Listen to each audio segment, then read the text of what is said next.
everyone. In this video, we're going to be talking about how I got into YouTube. And when I say that, I mean a couple different things. I mean, not just only how I started making content for YouTube, but also just how I found YouTube in general. Because I think the story is very, I wouldn't say unique, but definitely strange. So yeah, if you like this video or any of my other videos, please subscribe. I will do my best to just continue making good content. I'm in school right now, so that's kind of why I'm making this in the first place, because school did play a huge part in how YouTube has centered around my life. And I think it's important for people to know certain things that I'm going to say in this video. So anyway, please subscribe if you enjoy, and I'm going to stop advertising that and let's get into it. Before we continue with the story, I should probably explain what it is I'm drawing. It's the expressions that I've been using for my persona for my YouTube videos and stuff. When I originally did this, I didn't save it properly, so it's only a couple of the expressions, but at the end of the video I'll show all of the expressions, so you don't have to worry about missing out on all of them.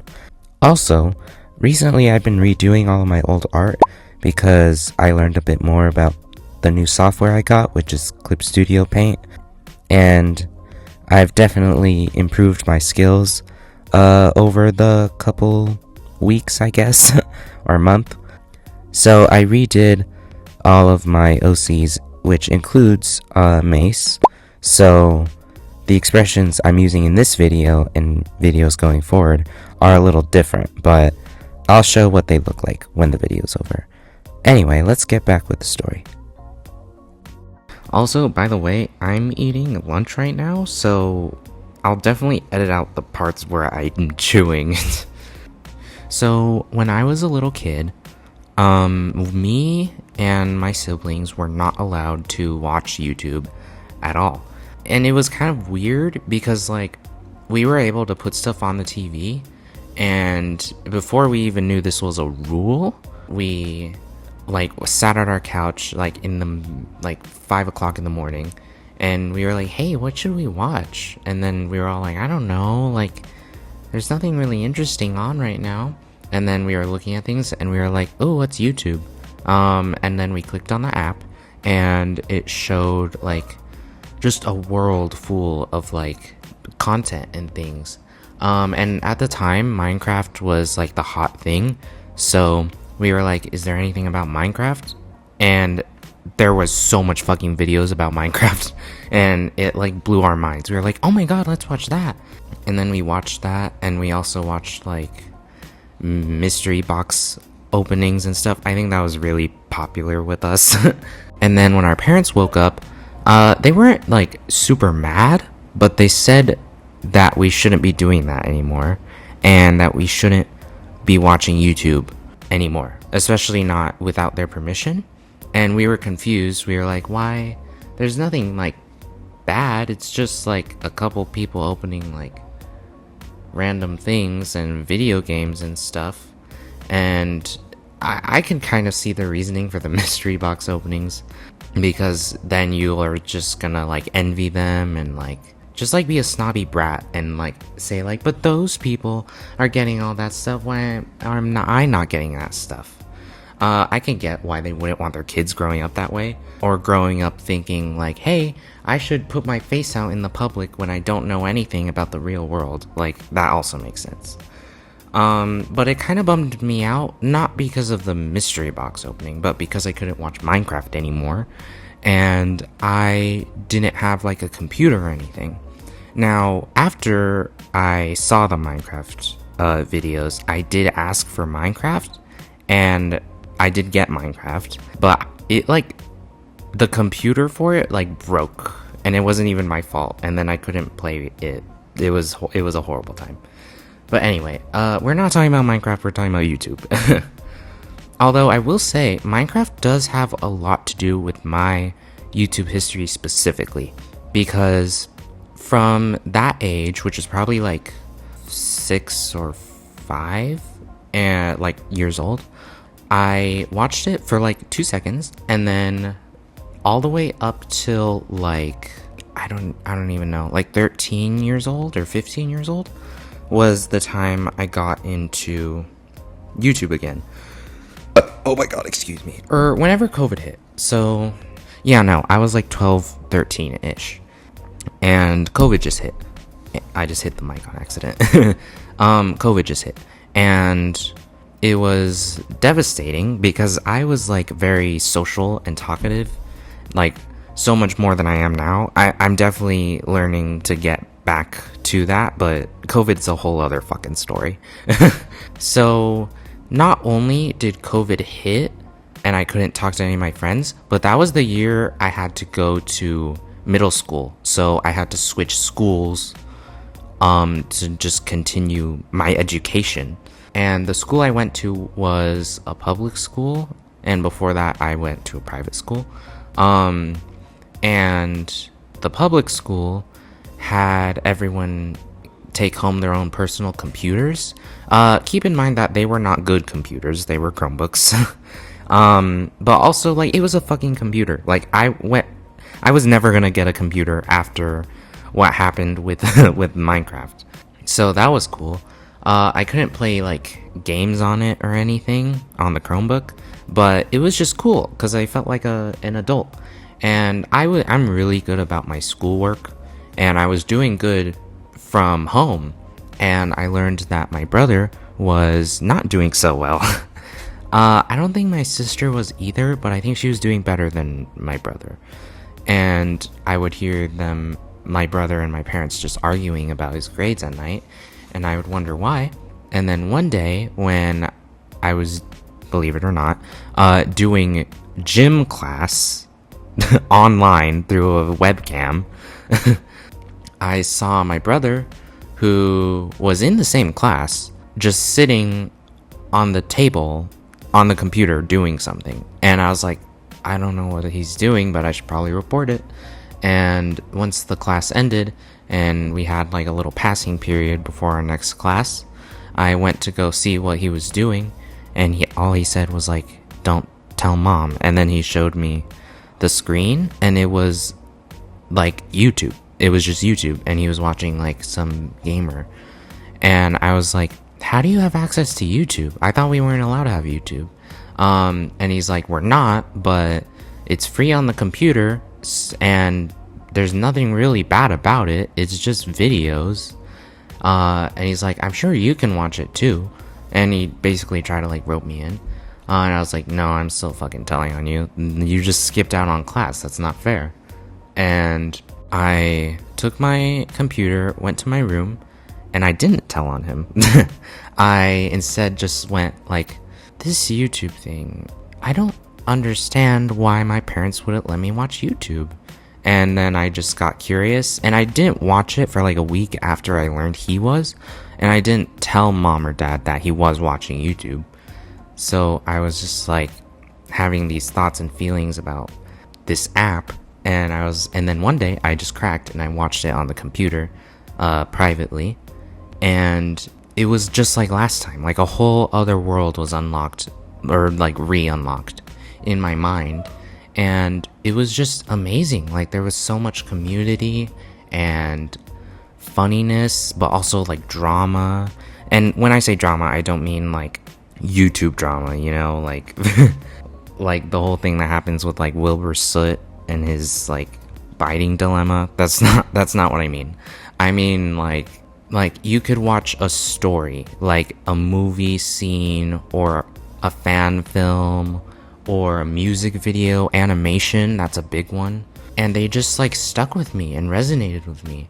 I honestly didn't know what I was gonna be when I was growing up, and then once I discovered YouTube, I was like, oh, I want to be an animator, I want to be a video game designer, I want to be a musician, I want to be a YouTuber. I suddenly had all these things I wanted to be, but I stayed quiet about them because if I came out with all that, I would think my parents would be like, no, something's wrong. What's he doing that we're not noticing? Because it's not like I'm talking to anyone because I'm not at school. It's just online. So I just kept watching YouTube secretly, and I discovered, right, the Dream SMP. For those not informed, the Dream SMP is a Minecraft server that happened in like the height of COVID. Like its popularity peaked during COVID. It changed my life. It was so eye-opening, especially because it was very story-driven, and the main character was a YouTuber and streamer named Tommy Innit. Oh my god, I am such a huge Tommy Innit fan. I went to his How to Be a Billionaire show. It's a good show. All of his shows are great, and all of his content is great. It's just so good. Anyway, he was a kid. He was like a teenager, and I was younger than him, and I felt so inspired that this person who's so young, sure, he's older than me, but in general terms, he's really young and is doing all this is so cool. Like, he gets to play video games and makes jokes for a living. I want to do that. So then I started like researching and stuff, and because I was so obsessed with this, my grades started dropping, and my parents started to notice that my grades were dropping, and then I got in trouble for watching YouTube. My brother did get in trouble too, but I don't know, he gets in trouble for a lot of things. Anyway, when I got in trouble for that, it was like a wake-up call. Like, I understood that while YouTube is this great thing, I can't always look towards it, because I do need to focus on my schoolwork, and I do need to focus on real life things too, like finding a job and stuff, because if I don't, life's just gonna happen around me, and then YouTube won't be there anymore. So that really sucked, but they didn't outright ban my YouTube privileges. They did when I got in trouble, but afterwards I slowly just started to watch YouTube like around them, like on my tablet and stuff, and they didn't like bat an eye or anything because my grades were good and I was being responsible and I had like a good attitude and everything, and I just became more mature during that time. And when I got a phone, that was like full access. Like my parents were very adamant to give me a phone.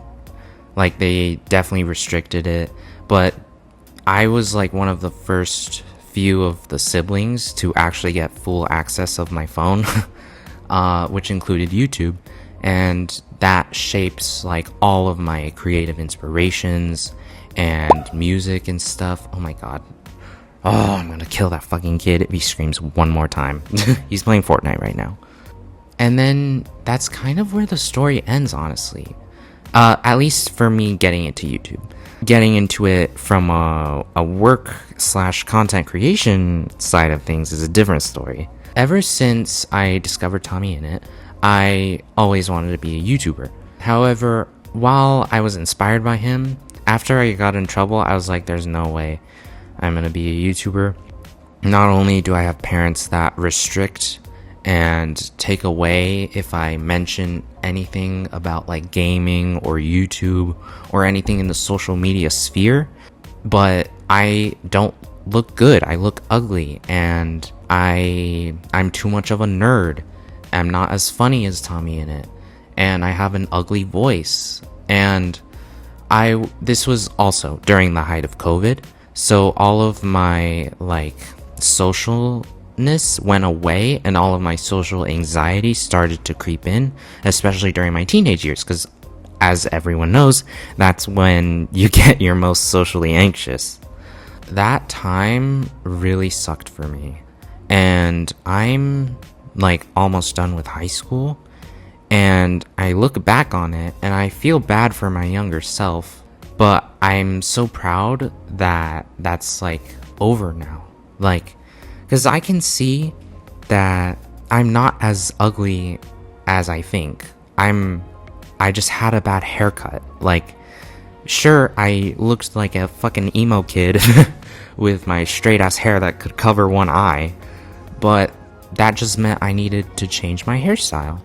Sure, I didn't have like a beard that I wanted to, and I have zits all over my face, but so does everyone else at this age. It'll go away as time progresses. You just need to take care of your body correctly. And sure, I looked fat, but if you keep exercising, you won't look fat. And you don't even have to be like the fucking world's buffest man. You can like work out a couple bits to be lean, you know? And for the voice, you will always sound ugly to yourself. But other people won't think you sound ugly. In fact, recently I went to my grandparents' house and I was just talking with my tias and my nanas, and my tia just out of nowhere was like, "You have such a like relaxing voice." It was like so weird because I've never gotten that compliment before. And I was like, "Thank you." And everyone else was just harping on it. Like, yeah, you should like start a podcast. Like, you sound like someone who would start a podcast. That really inspired me. Like, all of those little things, all of these changes, but also all of the bad thoughts really inspire me to go forward with this YouTube thing. And I think that's such a hard thing for kids to do since ever. Like, if you think bad about yourself, it's just gonna get stuck in your head. You have to think bad about yourself, recognize what you're saying, and then figure out how to change it. And it doesn't even have to be a change you inflict on yourself. I mean, that's not what I meant. A change by yourself. So like, you can ask for help. There's no shame in asking for help, especially in the content creation side of things, because people want to collab. People want to find others like them, because at the end of the day, we're all fucking lonely. And you just can't let that stop you. Like, if you do let it stop you, you're just never gonna get anywhere in the world. And I'm happy that I realized that sooner rather than later. But even if I did realize it later, I wouldn't think it would be too late to start a YouTube channel. There's kids, like I've mentioned, who've started content creation since they were like 5, and there's people who started in their teens and people who started in their freaking like 20s or 30s or 40s. And I'm pretty sure there's like a couple old people, like 80-year-olds who started, and they're like popular too. And it just goes to show that you can't hold yourself back. You can, but it's not good. And you really shouldn't, because plenty of other people are going to be talking shit about you, whether you like it or not. So you might as well just do the best you can and not worry about it. Anyway, that's all I have for today's video. Yeah, I know it was kind of a deep one, but it's a story time video. It's always going to be a little deep. I guess I'll see you guys later. Again, please subscribe if you like this video. Leave a comment below. If you're a YouTuber, maybe comment like how you got into it. And if you're not a YouTuber, comment like what more you'd see from me, you'd want to see from me. Or just comment below what you think of the video, what you think of my opinion. And I'll see you guys later.